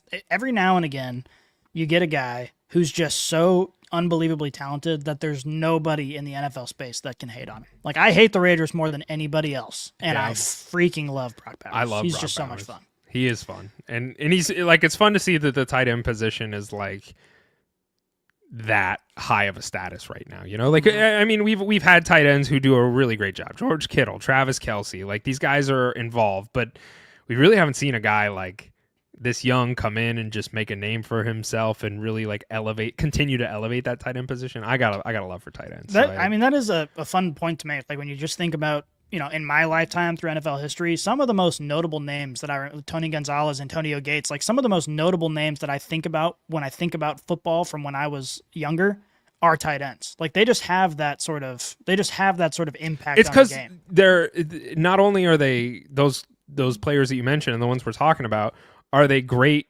like with the ball and pass catching, but like why I love tight ends so much is because they also got to be dogs and get in the trenches and make key blocks, and like it's a very selfless position, I think, and that's why I love it so much, and I love the guys who play it. That's true. Like if Baker Mayfield was like 6 inches taller and 50 pounds heavier, he would be an MVP tight end. Perfect tight end. Yeah, perfect tight end. I agree with that completely. All right, let's pivot over. Seahawks, Commanders. Seahawks win this game 38-17. Scotty, I got another one for you. I don't even want to talk about this game, dude. It's just depressing. I got another one for you. I got another apology coming. Maybe not your way, but just in the listeners' ears. I need to come clean here. I haven't been a believer of Sam Darnold all season. And especially he's doing really well. So I was starting to be like, maybe I'm wrong here. You think? I think I'm wrong after watching this game. I think I'm wrong, man. I think a lot of people were wrong. So it's not just you. Look, I'm not going to sit here and say I think he's a top 10 quarterback. I wouldn't put him in that realm, but I was wrong about him. He's looking good. He is a good quarterback. And what you have to just recognize, I don't mean to derail your apology, but that's okay. What we have to recognize is that we all formed an opinion about Sam Darnold when he was on some of the worst teams, the Jets and the Panthers, like the worst teams that we have ever seen. And then he goes to the Vikings, and we're like, it's just Kevin O'Connell. It's just Justin Jefferson. That's what I thought. But the second you give this guy some weapons, he's perfectly good. He's good. He's good. And you know what's the other interesting thing? I had the Seahawks as, in preseason, I had done all my rankings for the teams. I had the Seahawks finishing as one of the worst in the league. Like, they moved on from Geno Smith. They got rid of DK Metcalf. They let Tyler Lockett walk. And what did they do? They got Sam Darnold. And I'm like, what are we doing? What are you guys doing here? Like, this could end so catastrophically bad. If Sam Darnold was playing terrible, the Seahawks would be in shambles right now. Yeah. Like, genuinely. And you can say that about any quarterback. Sure. Yeah, and that's fair. But, not only is the quarterback bad, but then you're getting rid of your whole front office. You're blowing up the entire organization because you got rid of Geno Smith, who is terrible with the Raiders, but was quite usable with the Seahawks. He was a good quarterback for the Seahawks. They moved on from him, and they're like, yes, we want Sam Darnold. He's going to be the guy that is going to carry us for the next few seasons. If that failed, you would have put an X on your forehead so quickly. Like that, it would have been terrible. So, and to go along with what you're saying, I agree, and I agree because it felt like this team didn't know what they wanted from their future because they let go of their weapons, but then they probably what we assumed was an overpay for Sam Darnold, and then they went and got Cooper Kupp, an aging asset. Like, it was like, are you rebuilding or are you not rebuilding? It felt from the outside very confused, but then. Like, we're all just idiots. We're all idiots. We're all idiots. And the Seahawks are good, man. I mean, the biggest controversy in this entirety of this game was Dan Quinn and Jalen Hurts, or not Jalen Hurts, Jayden Daniels, excuse me. They left Jayden Daniels in this game. It was 8 minutes left in the fourth quarter. They were down by 31 points at this time. And because they left him in the game, he had a nasty injury. He dislocated his left elbow, looked terrible. We're still waiting on an MRI at this time to confirm his length of how long he will be out. But I read that they said that the initial test came back negative as far as a break, which is the big concern when you have a dislocation like this. Obviously, you're going to have ligament damage and all that stuff, but the big question is, okay, did it happen with so much force that it actually broke the bone? And the initial X-ray or whatever they can do at the facility, not with an independent doctor, came back negative. So it seems like if that's the case, it's not even a season-ending injury, which is ridiculous. Like, when you saw it happen, and then when this happened, I was watching the game with my wife. She was on her phone. I was watching the game. I watched it live. I freaked out. I was like, oh my God, did you see his elbow just snap in half? Like, that was the most disgusting thing ever. And then she was like, oh, I want to see the replay. And I said, they're not going to show that again. Like, there's no chance. Like, it was like the Aiden Hutchinson injury or the Nick Chubb injury. Like, they're not going to show that again. What do? They immediately fucking show that shit in slow motion. You watch the elbow. I was like, this is the grossest thing I've ever seen in my life. But if there's no broken bone and it's just strained ligaments, dislocation, it's not even a season-ending injury. Like, we could see Jayden Daniels back on the field, which is crazy. But that is crazy because he's been off and on the field all season. In week 2, he had a sprained knee. In week 7, he had a hammy injury. Now he's facing this. Why keep him in the game? You're losing by 31 points with eight minutes left. Why keep him in the game? And that just seems like poor coaching. Like, that just seems like a poor coaching decision. Like, he struggled with injury all season. Why risk it? The game's over. Yeah, it's a tough one because I think, obviously, in hindsight, knowing he got injured, it's an easy call. Take him out of the game. And we all had that exact reaction. When we saw him go down, everybody in America said, why was he in the game? Like, why you're down by 31 points in the fourth quarter. Why is he there? But you could also recognize, okay, this team has been without our starting quarterback for several weeks. Obviously, we're going to lose this game, but what I would like to do is build some, get our offense gelling a little bit, give us an opportunity to get some momentum going into this week's practice with our quarterback who's now back in the mix. And, you can see an argument for let's just have him finish 1 or 2 more drives. Let's get a couple reps with the first team, just so we can move into the week on a positive note. And they were well on their way to doing that, by the way. They were about to score on that drive when he got injured. So, in fact, they did score, I think, the play after. So it's like you can kind of see, I imagine that in Dan Quinn's head, he was like, let's finish this drive, and then we'll take the starters out. And unfortunately, it just happened in the red zone on that final drive. And I don't necessarily blame him. In hindsight, yeah, it was very stupid, but it's like, I think a lot of coaches would have done the same thing. I don't think it was just a Dan Quinn problem. Okay. I got one more question for you regarding the Commanders, and then we'll go to Monday Night Football, our new segment we're rolling out, and we'll get the heck out of here. So, in regards to the Commanders, where are we at with the Commanders as a team right now? And there's a lot of narratives that we could spin here, so I'm going to throw them all at you, and you tell me where I'm wrong, where I'm right, if any of them are wrong or right. I'm curious as to your thoughts. So, were they writing the schedule of last season and the ease of schedule that they had last season? Is it because their team is now on average the oldest team in the NFL this year and they're facing injuries everywhere? Is it not having Jayden Daniels on a consistent basis due to the injuries he's faced this season? Or is this Commanders team really just not that good? Like, where are we at this point in the season with the Commanders, and why? I think the most obvious answer is the right answer. I mean, when you're trying to debate something, oftentimes it's the simplest conclusion that is the right one, and that is they just haven't had their starting quarterback. Jayden Daniels is the star of this team. We saw what the Commanders were before Jayden Daniels, and then we saw what the Commanders were last year with Jayden Daniels, and then this year he's just been on and off the field, and that's going to continue to be the case. So this is a team that it's often talked about that they're the oldest team in the league, and that's obviously true, and it's they scary. haven't had Scary Terry. Right, I know. It is scary because, like, okay, one injury here, one injury here. Like, these injuries can compound. We see the same thing with the 49ers. Like, they've got a lot of players who are not necessarily in their age prime, and you see how quickly injuries can pile up. Like, it can just happen, and then all of a sudden you're dealing, 4 or 5 games throughout the season without key parts of your offense, and that can cause a lot of problems. But it's also exactly the kind of roster construction that you'd want when you have a really, really good young quarterback and you want to surround him with proven talent. You want people like Scary Terry there. You want people like Zach Ertz in that line, like people who have proven that they can show up in the big moments, and you're not going to get the sort of, starry-eyed rookie who makes a stupid mistake in the big moments. So it's exactly the roster construction that they want. And ironically, the injury, obviously Scary Terry's a big loss, but it's Jayden Daniels that's the problem. Like, the youngest player on the team is the one that's causing the injury problems and making it tough. I think that Jayden Daniels, what we saw from him last year, and what we've seen from him with his just demeanor and his attitude, his leadership, I don't think he's ever going to be on a team that isn't frisky. Whether or not they can be competing for Super Bowls, it's going to depend on how the front office handles the roster going forward. But I do think that he has already proven that if he is on the field and he's a starting quarterback, you can never count his team out. And as long as he's on the Commanders, I feel like I'm going to feel that way about the Commanders. You think he's a top 5 quarterback in the NFL? Top 5 is probably tough. Top 10, I would say, yes. Okay. And as the sample size grows larger, that might change. But I feel confident that when he steps on the field, if I see the Commanders win a game, I'm not going to be surprised about it. I think that's fair.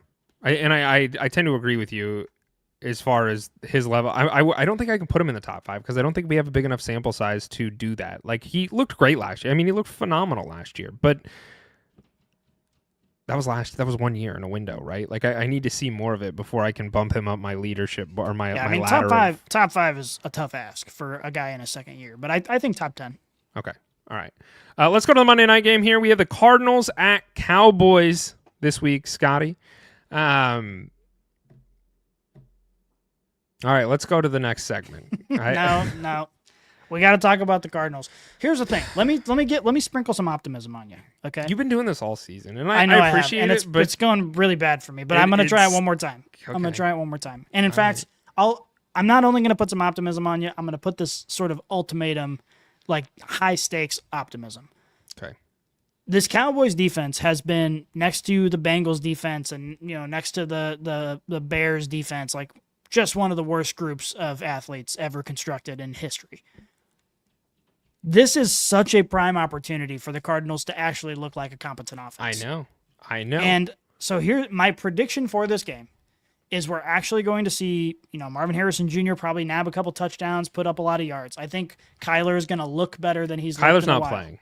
Oh shit! Jakobi Brissett's playing. I forgot about that. Honestly, though, the Cardinals' offense has looked better with Jakobi, so it might still. I agree with that, and that's what I was going to say. This offense. Who do you have winning this game? I have the Cowboys winning the game, but I think it's going to be exciting. I think we're going to see a lot of points. I think we will too, because the Cowboys' defense is so bad. I think we can win this game. And this is the worst part. You definitely because can. I get so like there's a chance. I think we could do it. Like we'll see what. Like I write this narrative in my head that like I think we could do this. Yeah. And then we won't. Well, we haven't. We continue to flounder when it matters most. But the Cardinals have. There was a stat floated out there that the Cardinals. Essentially, I forget the details of it, but it was more or less like the Cardinals are one of the best teams as far as like staying in the competition of the game, and they blow it at the end. Like that's been kind of, I think it's been like a touchdown or less in like the majority of their games this season. So another thing similar to Nebraska fans, bro. I know and they're both red. I saw a quote today actually from Marvin Harrison Sr. He was asked about the Cardinals offense, and he had this to say: "It's very hard for me to watch the Cardinals offense." And you can quote me on that. "I'm giving you the professional eye. I can't relate to it. It don't add up to me. I can't deal with it." I agree, Mr. Harrison Sr. I agree. This offense is terrible. Drew Petzik is a fucking idiot. Kyler Murray, he needs to go. Like there's some controversy that, we talked about JJ McCarthy earlier and him having that pseudo injury. There's some controversy. I do think Kyler got hurt, but he was practicing this week. He was practicing with the second stringers. He was on a limited basis. There's some controversy, which I'm not buying into, but I got to say it because it's out there, is that they're looking to trade him before the deadline. I don't think that's going to happen. I think he is going to. So sick. That would be electric. That would be amazing. I would love it. I don't think it's going to happen at the deadline. I think if we were to move on from it, would be in the offseason. But I'm ready to be done with him. Jakobi Brissett looks like a better quarterback out there than Kyler Murray does. And I think part of that is not because Jakobi Brissett is a better quarterback than Kyler Murray, but I think schematically, for whatever shit-stained offense that Drew Petzik is trying to run, Jakobi Brissett fits the archetype of the quarterback that he needs more than Kyler Murray. I don't think we built an offense for Kyler Murray that utilizes his talents. So, all's to say, I'm excited for Jakobi Brissett to be in tonight, and I do think there's a big opportunity for Marvin Harrison to eat. There's also a big opportunity for him not to do anything and Trey McBride to eat, but I'm okay with that.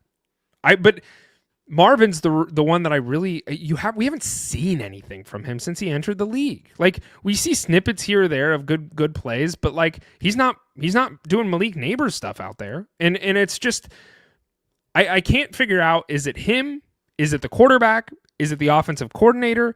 And that's what I want to try and figure out. And I've said this before on the show. I think it's a conglomeration of all three of them. I just don't know what Marvin Harrison is. Is he a bust? Is he a jag? Is he a slightly better than average wide receiver in the NFL? I don't know. I don't know. And it sucks because I can't figure it out because everything around us just isn't working properly the way that it should. Yeah. I mean, we know that Kyler Murray and, as an extension, the Cardinals offense has been struggling and inconsistent way before Marvin Harrison got there. So my initial thought is it's not Marvin Harrison, and it is what it is. Kyler Murray has had trouble with consistency and ball placement for his entire NFL career. I mean, it's not a new thing. And yeah, you hope that, Marvin Harrison was so good that he could sort of overcome that. But if the ball doesn't get thrown to him, that's the thing, is that Marvin Harrison's a contested catch guy, and he, even in college, wasn't getting a ton of separation. So as a quarterback, you just have to understand that, and you have to be able to put the ball in a certain place that only your guy can get it, even though it's a tight window. Like, you sort of have to do that with Marvin Harrison Jr., and more often than not, he's going to come down with it. It seems like Kyler is just not quite, he doesn't have the arm talent necessary to facilitate Marvin Harrison's best performances. I don't think it's the arm talent. I think it's the visibility. I genuinely think that's a problem. That too. I'm ready to move on. Do you think we should move on from Kyler? Yeah, I think you should have moved on from him a couple of years ago, if you ask me. But I mean, in 2019, he was the MVP. Yeah. He was front runner for it. 2021 or 2020, he took him to the playoffs.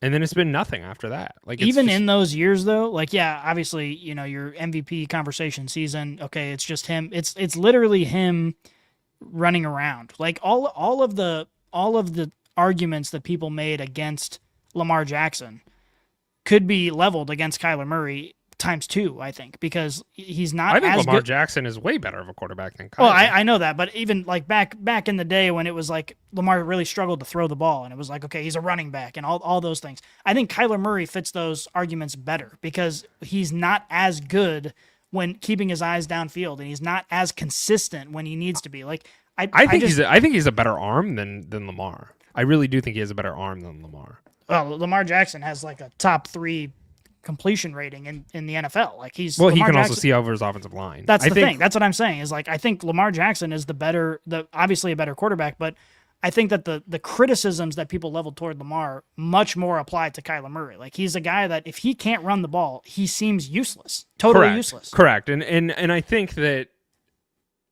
the reason that people aren't saying that is because the Cardinals aren't doing anything. Like the Ravens have been in the conversation for years now, so that's why Lamar's going to get extra criticism.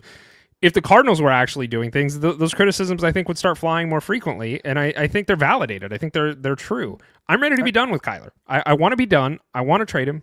Yes, Scotty. I was just wondering. I just noticed. Are you wearing another podcast sweatshirt? Nope. That's crazy. I didn't realize it when I'm the only person on this podcast who hasn't actively promoted another podcast while on this podcast. This is a sports book. Okay. I got it because I won some bets because I'm a degenerate. Okay. I'm sorry. It's okay. Thank you for. But I'm gonna say this. Thanks for calling me out. I won't do it again. I'm embarrassed now. I'm embarrassed. I keep derailing your passion, and I'm really. That's sorry okay. about that. No, it's okay. So it's okay. I don't want to talk about it anymore. I just want to watch it tonight. So let's Okay. we got a new segment here. It's called Pab Ass Bitch of the Week, Scotty. It is a segment where we are gonna bring all of the Brainiac community a bitch of the week. A pussy ass bitch of the week. Correct. That is what Pab means. I know we've said Pab ass bitch for like 2 decades. Yeah, a long time. But I don't know if that's like a normal cultural thing. Like if that was like an internet meme before the internet. I mean, we're pretty old, so like it. No, it I don't think like so. I think we made it up. But that's what I'm wondering. Sometimes I don't know. Sometimes like I we don't say either. stuff and I don't know if like other people say it also or if it's just us being weird in our bubble. I think. But yeah, Pab means pushy ass bitch. And then we say Pab ass bitch. So yeah, pussy ass bitch. Yeah. Of the week. Yeah. So, would you like me to go first for my Pab ass bitch of the week, or did you want to go first with your Pab ass bitch of the week? You go ahead. Send it. My Pab ass bitch of the week is Joe Flacco trying to throw his Hail Mary. He could not. They were on probably the 50-yard line at this point. Scotty, I think he threw it 20 yards on the Hail Mary. Like, it didn't even get close to the end zone. It was so bad. It was terrible. And I get it, because there's going to be people that are going into my DMs and they're going to say, Slapdog, his arm was hurt. Are you fucking serious? He's an NFL quarterback. Look what he did all game long. I get all those things, and I completely understand him. But if his arm is hurt, there's 2 things. Can Joe Flacco actually throw the ball 50 yards? At his age, probably not. But if he could, but he could not because he was hurt and he was questionable to even play in this game, you know you're throwing a Hail Mary. Why don't you just get Jake Browning and go out there? It's not like statistically the Hail Mary works that often anyway. It's Unless literally you're a Aaron jump Rodgers, ball. It's just a toss-up, like Yeah. literally. So or run a play where you do pitchy woo woo, like you just throw the ball 5 yards and let him toss it around. Like if you know Joe Flacco's shoulder hurts or whatever and he can't throw it that far, why threw is it he like there? 25 yards short of the end zone. And I don't blame Joe Flacco per se.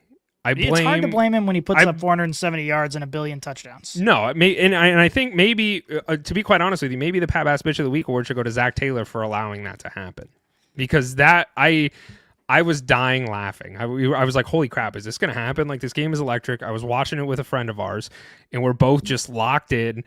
And then we both just started laughing hysterically because the ball was short 20 yards, and it was an easy pick. And it was like, it didn't even make it to the end zone. So that, maybe not Joe Flacco specifically, but that play specifically, and the fact that Joe Flacco was allowed to go out there and try and make that play Pab-ass bitch of the week.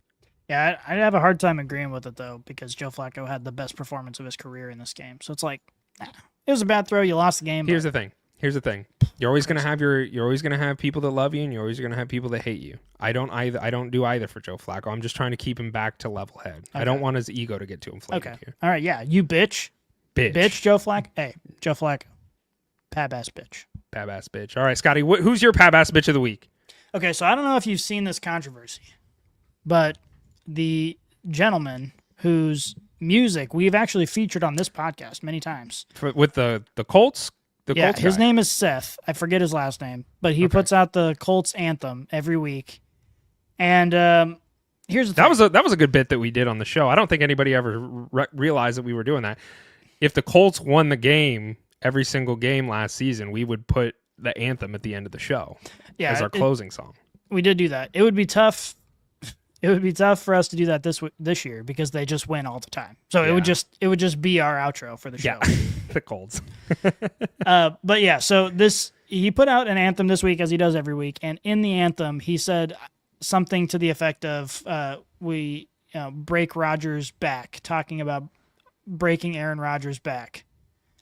Okay. And there was a lot of backlash. A lot of people were like legitimately trying to cancel Seth, the Colts anthem guy, because he said he wanted his team to break Rodgers' back. So those was it like people, flowing in like a rhymey way? Yeah, I mean, well, as rhymey as he gets, Yeah, obviously he doesn't get that rhymey. His content is sort of like a big inside joke, but everyone's laughing with him. So it's like wholesome, which makes this all the more strange because you look at him and like the reason. It's sort of like I'm explaining the joke right now, so it sounds lame. But we all know that the reason he has become so notable is because the stuff he puts out is unintentionally funny. And he's just like a nice guy who really likes his football team. And the Colts have recognized him and all this stuff. That's what football's about. It is. It's great. It's wholesome. And then people are like, oh my God, he said something about Aaron Rodgers getting injured.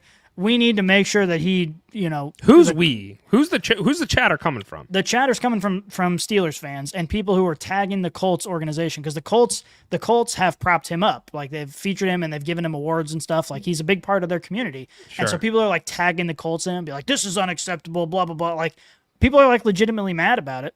That's the dumbest thing I've ever heard of. Pab-ass bitch. That's what I'm saying. These people are so stupid. Bitch. Here's what I'm going to say.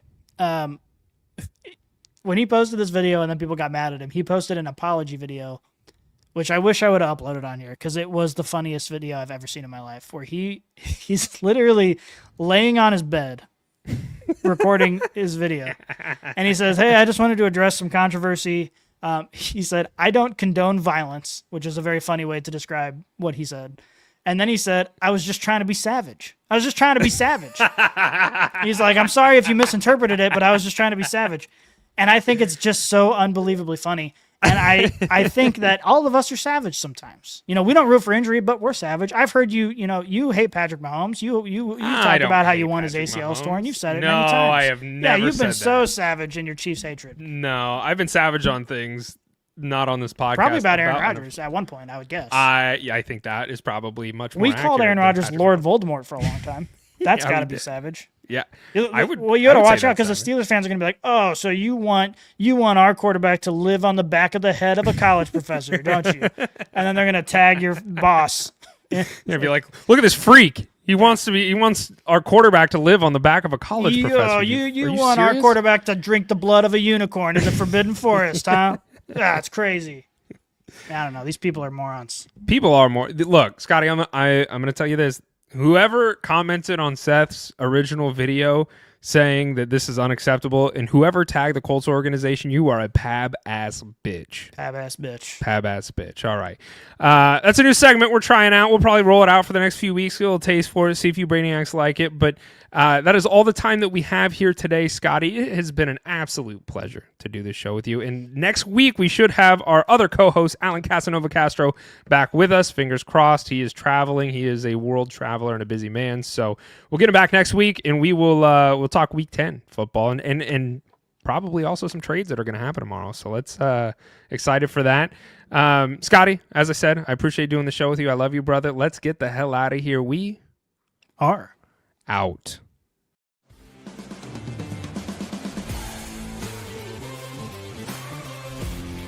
If you enjoyed this episode, make sure you tune into our new releases every week on your favorite podcast app. Follow us on Twitter, Instagram, and Facebook, and check out leatherbrains.com for all of your fantasy football needs. And remember, Brainiacs, a championship should be more than a fantasy.